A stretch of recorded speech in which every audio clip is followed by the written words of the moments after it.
CinePals. The official trailer number 2 for Transformers number 1 just dropped. We're gonna check this out. Here we go. For thousands of years, we have been at war. But before, we were enemies. We were like brothers. Besties. You ready? Always ready. Let's punch in. Haha. Hey, watch where you're going. What did you say? It's not like he can transform. Hey, Oh. my finger can transform. Guess which one? Allow me. I appreciate you having my back. No matter what. Aw, that's kind of heartbreaking. What is that? Sending location coordinates. Under attack! It's an SOS message from the surface. Fantastic. It's time to show them we are more than meets the eye. A cave with teeth. Nothing scary about that. Holy Primus. I see strength in you. With a cape and everything. Take these and access your full potential. We can transform now. Yeah. We use these things. Come on. How you choose to use this power is up to you. We roll out. Roll out. Let's go. Louder. Transform and roll out. I want to help build a better world. Like you said, we can be so much more. Oh, Maybe geez. it's just me, but he's different. Yeah, no, I picked up on that. I picked up on that too. What happened to my best friend?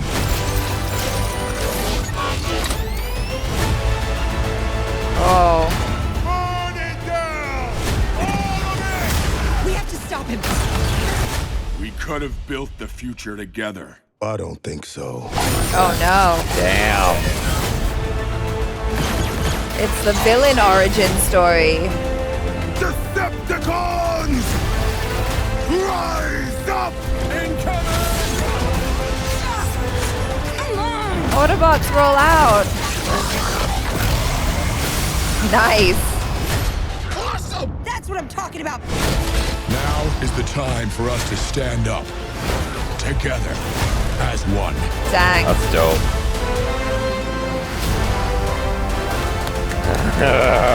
Look, that's Starscream, and you're Shockwave and Soundwave. Enough. Gosh, raise your hand if Wave is in your name. There's a lot of Wave. Well, that's freaking exciting. Yeah. Simultaneously, it showed me why I wasn't watching the follow-up Deadpool trailers. Yeah. The trailer number 2s always give away so much more because, like, what do you do? How do you have a trailer 2 without giving away more things? Sure. My own fault. I should have remembered that. Sure. Didn't learn my lesson. Yeah, But, I was excited though. This is needed. You know, we just kind of need to get back to the story and the relationships between, you know, the Autobots, and then also finding out that Megatron and Optimus Prime are basically like brothers. You know, it's like it's a betrayal story. It's like it's a hero origin story and a villain origin story. You know? I would have. I have so many thoughts about this feeling. It's like, Okay. which way do we go? I already know some of the audience's response off of what I was about to say, and that's what made me hesitate for a second. I'm like, what? Okay, let's just go forward with it. I'm surprised they didn't decide to franchise this out a little bit more before he turns bad. Like a trilogy of sorts, you know, where over the course of 3 movies, Megatron becomes the bad guy that he becomes. I see. Yeah, you know, yeah. it's like, it's a little bit quick that it all happens over the course of a 90-minute or whatever, 2-hour movie. I mean, good on them. It's like, okay, let's assume that this is the only opportunity that you're going to have to tell this story. Exactly. Might as well get it out in one movie rather than assuming chapters. And then Because then we're going to confuse all the children, you know? They're going to be like, wait, hold on. No, because, like, you know, the prequel Star Wars films had 3 films for Anakin to become Darth Vader. So I thought you could conceivably do the same thing here, where over the true, course yeah. of 3 movies, you know, D16 becomes Megatron. And so it's fine. It works. And it is heartbreaking. That is cool. It's like, Yeah. at the same time, though, there's so much franchising that happens. There's so much sequel baiting that happens. Yeah. It's like, maybe it's nice to have a film that is just self-contained in that way. like you one know? and done. Although I doubt it, honestly. You could franchise it out still and have multiple chapters off of this. Just because you made Megatron the bad guy in this one doesn't mean you could still keep doing subsequent stories. Yeah, like you could explore more of them on their home planet, because I think it's always been, at least what we've been watching or what I've been exposed to with the stuff that Michael Bay started doing and that has continued on. It's mostly been Transformers, or actually only been Transformers on Earth, and that kind of storyline. I don't think it's ever been like when they've been at home on their home planet. And that's been the whole movie. As far as a prequel, no. No. Yeah. So I think that's an interesting thing to explore, because, there's so much backstory there. No, it looks very thrilling and exciting, and it's one of Yeah. those things where I if they had a 3D showing, I would probably watch this in 3D just to like feel even more immersed in the animation and whatnot. Yeah, animation's often a lot of fun in 3D. Yeah.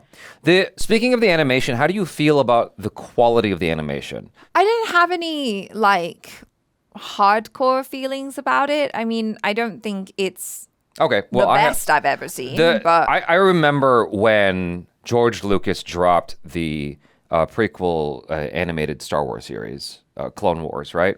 And I saw the first commercial of it or something, and I was like, that's not okay.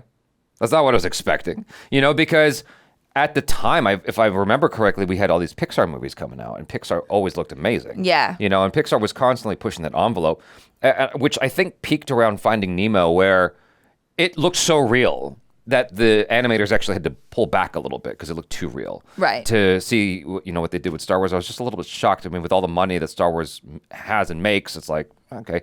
And so with this, given how crisp and real that Transformers can look at times, I was a little bit surprised, initially with the first commercial of like, oh, that's the direction they went. And even now, I'm still like, oh, it's still growing on me.